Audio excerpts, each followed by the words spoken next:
some intrigue. But ultimately, I think this is Brazil's tournament to lose or to win, depending how you look at it. Let's move on to the backdoor cut and things going on in the NBA playoffs. I think the Hawks are in trouble. We saw them lose last night, 113 to 102.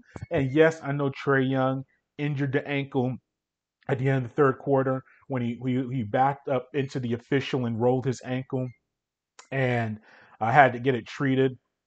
Here's my thought on that. Obviously, we don't want to see any injuries. And if we go back to our previous show or two, I went into a big diatribe about injuries are a part of sports. And I know LeBron James made a statement about the schedule and just the way things are structured, causing more injuries and ruining the playoffs.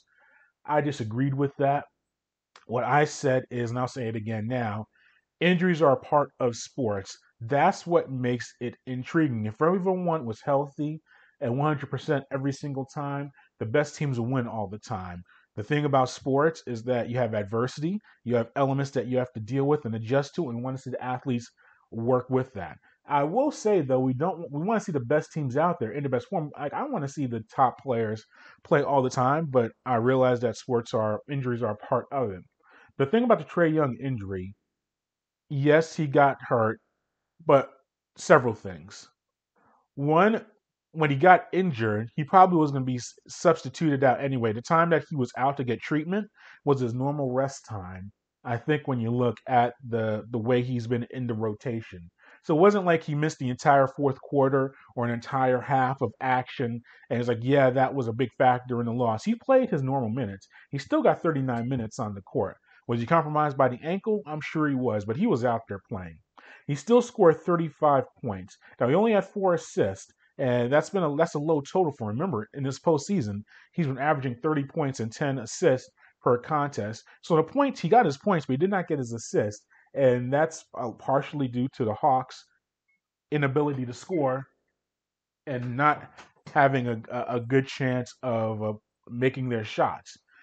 So I look at that as the factor of not being a major injury issue, the injury being a major issue. Their biggest issue is Chris Middleton scoring 38 points along with 11 rebounds in the contest, including 20 of those 38 points in the fourth quarter. That's the reason the Hawks lost the contest. It wasn't because of uh, of Trae Young's injury, and I didn't like the body language after the contest. He was about his head was down. Now it was post match or post game, and as we always say, you got to be very careful listening to any athlete post game immediately afterwards because emotions are high, good or bad. So you have to look at it from an objective view. But I think him saying the ankle was hurt and he kept mentioning it in the post game press conference, you knew it was in his head. And I think he'll be okay for game five, no, game four. That's going to take place tomorrow night on June 29th. But yeah, I think that the Middleton scoring all those points, especially in the fourth quarter, that was the major reason for Atlanta's loss in that. And then you have to look at them losing by 30 plus points in game two.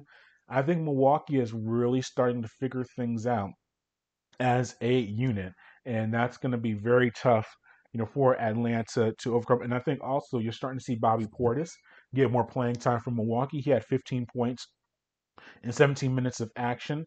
We're seeing Brooke Lopez's minutes get diminished, and that's a good thing from Milwaukee. Now Lopez is very useful in many capacities. Now he still shoots too many 3 pointers for my liking.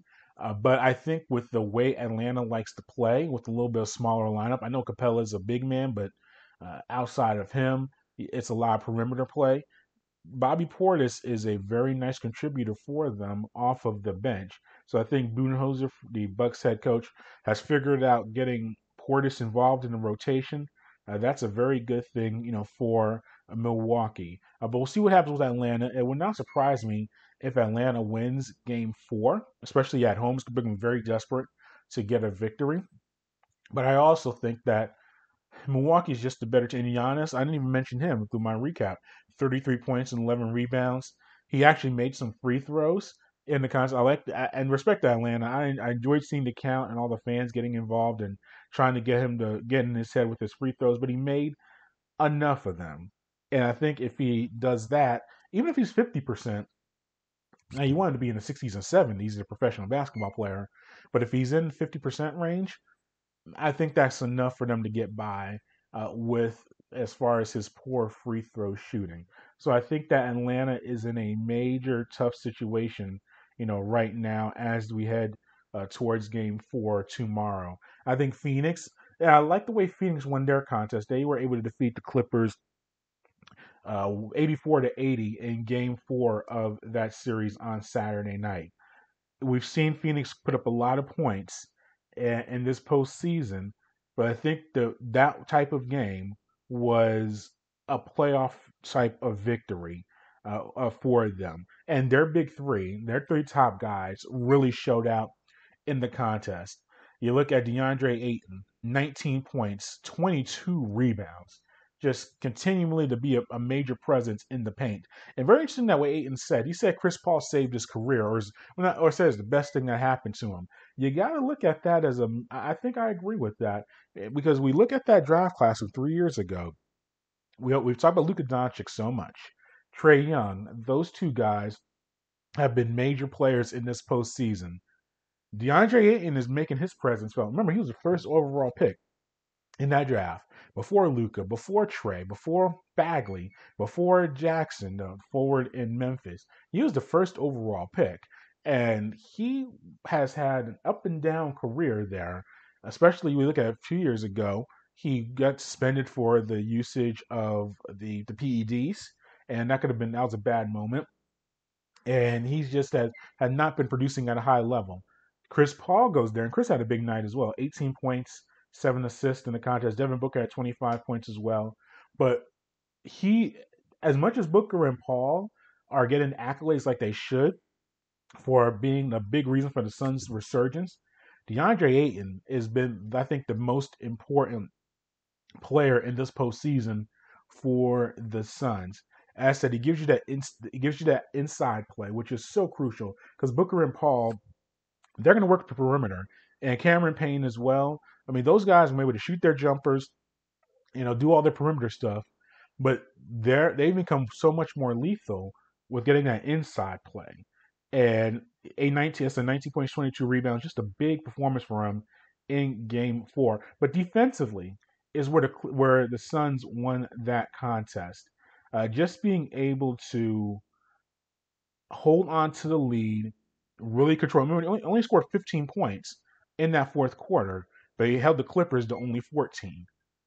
So while they were struggling offensively, and if you look at the breakdown of their scoring, they scored less and less points in each quarter in that victory. 29 points in the first, 21 in the second, 19 in the third, and as I mentioned, only 15 points in that fourth quarter. However, that defensive play kept the Suns in that contest and ultimately got the victory for them. So I mean, the Clippers, you gotta. I know Kawhi Leonard's not playing, and that's not good, for LA. But I think even with Kawhi Leonard, it just seems like it's the Suns' year. They've been the most impressive, best team this entire postseason, and they're continuing to roll. And I would be very surprised if we don't see them in the NBA Finals. Let's hit on some quick coaching news in the NBA. I like the hire of Chauncey Billups in Portland as their new head coach. And if Damian Lillard's not happy about Chauncey Billups being in there, just trade Lillard. And it's this is not coming down on Lillard and mocking him or saying that he's a disgruntled player. He obviously has put in some work. He's become an all-star. He's a very, very good player in the NBA. But if Chauncey Billups is not your cup of tea, you're not the person that you want to be there, both parties should just move on. I like the hire of Billups. He obviously had a very solid professional playing career. Played for a championship squad with Detroit, but more importantly, he's been an assistant in the NBA. I think it's very important that with all these guys that get hired, and we're starting to see, I know some of these TV guys, and Chauncey did a lot of TV. I think the biggest thing, I like to have my coach be an assistant, even if it's for a year in the NBA, to know the system and know the grind and know the process of being an NBA head coach. I think it's very tough to go from the playing floor to being straight to a head coach. We saw that with Jason Kidd. It's been inconsistent. Derek Fisher, he went from straight from playing to a head coach, did not work well. Steve Nash, verdict is out on him as far as Brooklyn goes. I like seeing a guy be an assistant. We've seen Billups be an assistant these past few years in the NBA. I think he's going to be a very solid head coach. He brings a name, and his reputation is very solid. I think he's going to do a good job in Portland. But I said if Lillard is not happy with that choice, both the Blazers and Damian Lillard should find a way to part ways and move in another direction. I just mentioned Jason Kidd a few seconds ago. I don't like that hire by Dallas. We've seen what he's done in his career as a head coach. Not very good. We saw what he did in Brooklyn when he was in New York. Not a very good head coach. In Milwaukee, only able to get them to. He had and I'll give him a little bit of credit. Giannis really became the player that he is now. You started seeing that development when Jason Kidd was there. But ultimately, he was only able to get them to the conference semifinals, and he moved on from there. Had a lot of disgruntlement in the front office with Milwaukee, and now he's going to be given the keys to Dallas, and with Luka Doncic, a top 5 player in the NBA. Look, I know he won a championship as a player with Dallas, so Mark Cuban trusts him. The owner of the Mavericks, and we know there's trust there, there's familiarity with it. Michael Finley is in the front office. Dirk Nowitzki is going to have an advisory role. So Cuban's trying to bring the band back together. In essence, bring these former players from the glory days of the Mavericks and trying to rebuild things and get things right with Luka Doncic, who is a generational talent. But I don't think Kidd is that answer because we've seen him not have success in previous stops. And I will throw this out there.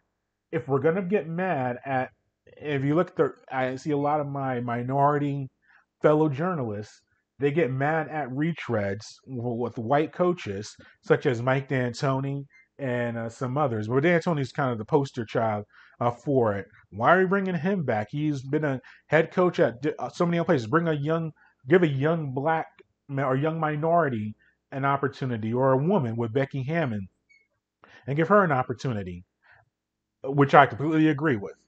But I have not heard that same critique from those same black and minority journalists with Jason Kidd getting a third chance at a professional head coaching position and not being very successful. So if you're going to call out the owners for retreading white owner or white head coaches, you got to do the same for the minority and black head coaches. You got to call a spade a spade. You got to keep it real, keep it thorough. And I've not seen that by other journalists. So I wanted to put that out there because it's just if you're gonna be about a point, you can't be hypocritical about it. And Kidd being hired is a prime example of that. Now, a retread, quote unquote, that I do not mind is Indiana bringing back Rick Carlisle. Remember, he was the head coach of the Pacers earlier in his career. He also was head coach in Detroit. What he has done the past few years is he was the head coach for the Mavericks for a very long time, including winning that championship with the Mavericks. I like that at least with Carlisle, he's a retread, but he's been successful. He had a good run in Indiana in his first stint, had a solid run in Detroit in his first stint, and had a really good run with the Mavericks, including that championship campaign. So with him bringing him back, Indiana's a unique. Every city is unique, but Indiana's unique in its ways. I think that's a good hire for the Pacers to bring back a championship winning head coach that knows that city well and knows that organization. I really like Boston hiring Ime Udoka as their head coach. He's been an assistant at several locations. He was really cut his teeth in San Antonio as an assistant there for several years, and he was in Brooklyn this past season. He's a young guy. He's in his 40s. He's a black man. And I did all the minority stuff about a minute or two ago, so I have to acknowledge that he's a black man. But I think it's a good hire, good for him, and good for the Celtics to go with that move. He's as I said, first time head coach, but he has that assistant coach experience that I like to see. So I think that's a very solid move for Boston. With the Celtics, it comes down to getting the most out of Tatum and Jaylen Brown. Whoever is the head coach has to find a way to get those two guys going. The past few years of Boston, they've had a lot of talent, just have not been able to put a consistent run together towards a championship. Danny Ainge has retired and moved on from the organization. Brad Stevens, the former head coach, he's now the team president, the head of operations.